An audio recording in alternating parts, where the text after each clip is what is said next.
Hello, this is Barry, KU3 X-Ray. I want to highlight a little bit more on features on the KX2, show you some new ones, and I want to review one or two that I didn't really show you thoroughly before.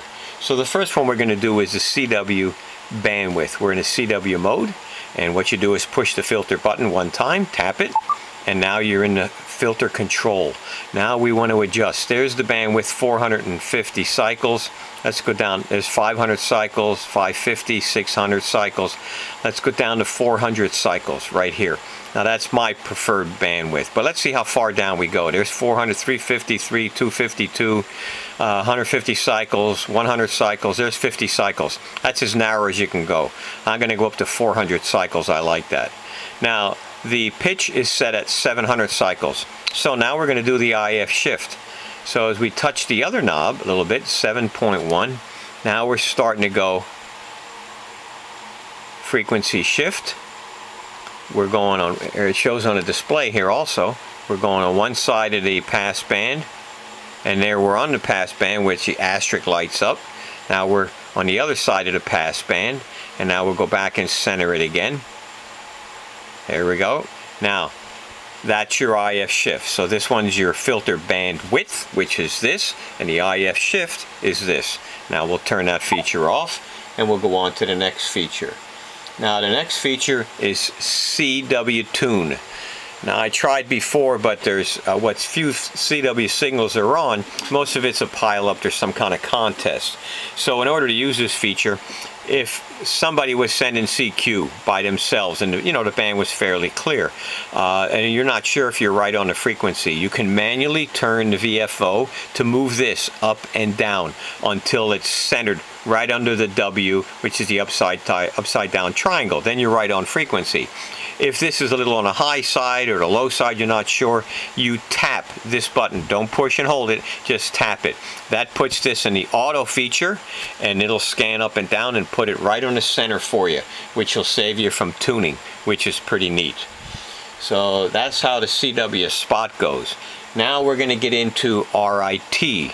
So we're going to go RIT, push the RIT button. And now for RIT, we're right where we should be on frequency. Now you want to go up and down a little bit. So there's minus. Let's say you want to go down 1 kilohertz for receive, or up 1 kilohertz for receive. Okay. Now we're going to the plus side, or you can clear it and back to 0. But that's the RIT. So somebody's sideband or CW a little off frequency, so you don't move and then he moves and you chase each other, hence the reason for the RIT. So you can zero in one another. Now you want to operate split. So now we zero out. So now we're going to operate split. Somebody says, you know what, I'm listening up 2 kilohertz. First, the AB button you want to push and hold, A equals B. Now both VFOs are the same right now. So this guy is saying, I want to listen up to for you. So we go to the split mode. Now we're in split mode. Now you have A VFO and B VFO. Now this green light is on. You want to tap the multifunction knob until this light comes on over here. Now that that light's on, this knob will control this. This will control this. So let's go up 1 kilohertz, or let's go 2 kilohertz. You're in split. Okay, now he's 2 kilohertz up. That's where he's listening. So when you send the transmit arrows to B, that's where it's going to send, and you're going to listen here. Now you say, you know what? I want to listen, because this has a sub-receiver. I want to listen to this frequency as well as this frequency. To do that, you have to have headphones on. Once you put the headphones on, go into the menu and start dialing through until you come, let's see, CW, first I have to find it. Dual receive, it's off. We want to turn it on. Dual receive is on.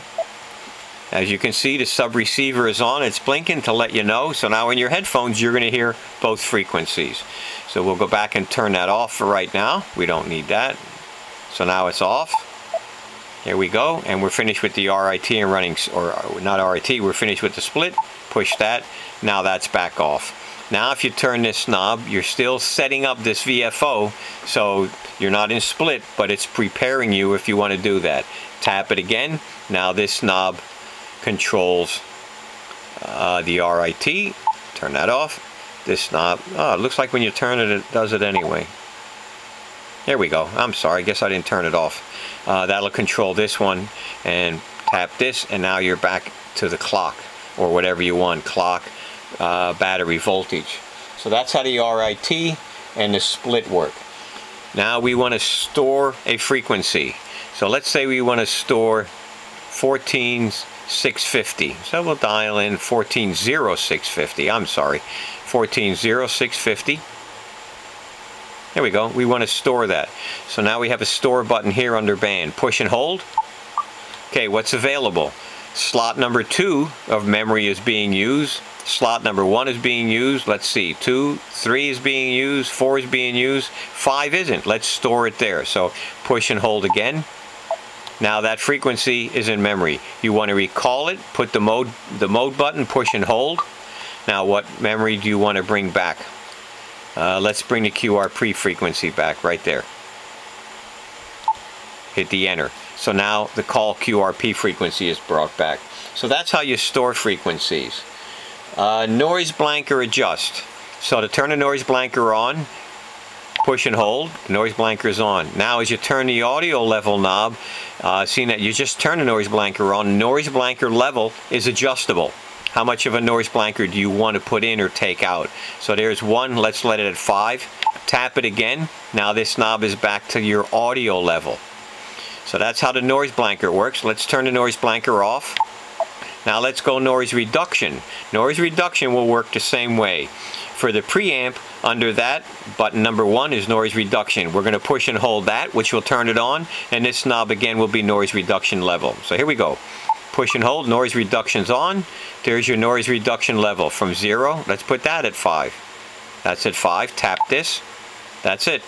Now your noise reduction level is on, and it's at level 5. To turn it off, back to the same thing. Push and hold. That's it. That's adjusted.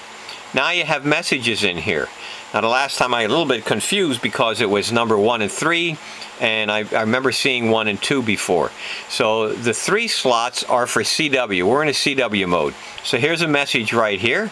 We're going to tap message. What message do we want? 1, 2, or 3? I'm going to pick 1. So it sent message number 1. Push again. Send message number 1. I don't think I have 2 and 3 memories programmed, so I won't do it. Now we'll go into sideband. Keep in mind, no antenna on here. The power level's down. So now we're in sideband. So now we want what message? Now we see 1 and 2. We only have 2 memory slots. So I'm going to push memory slot 1. CQ40, CQ40, as you can see, CQ40, it's calling. CQ40, I'm going to knock it off. Now I knocked it off. You want to do it again?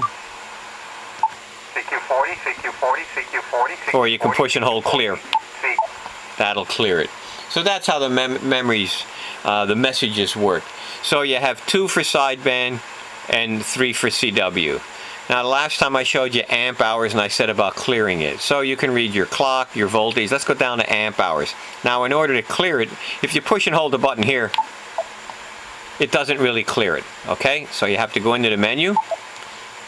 Sorry, go into menu, get down to amp hours, which that's what it is. Now in the memory, push and hold. Now there's 0. Now we go back to the display.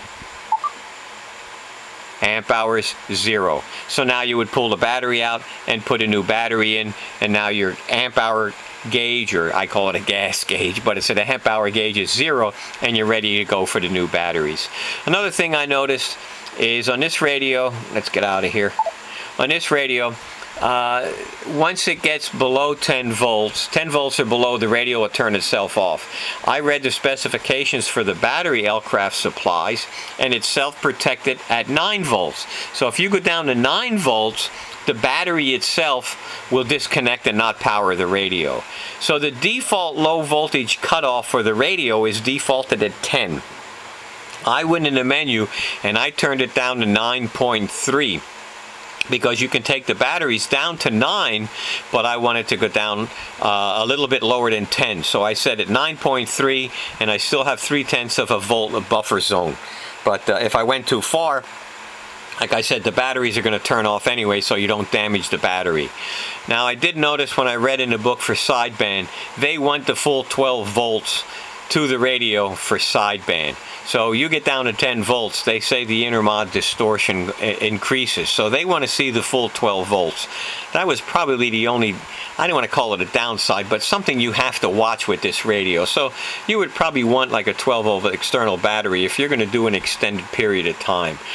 Because on this radio here with the battery fully charged, it's not going to take long for you talking sideband to the voltage. You go down 11 volts and 10 volts. I don't think I missed anything. I hope I covered it all, and maybe it'll help you if you get your radio. You have to read the manual.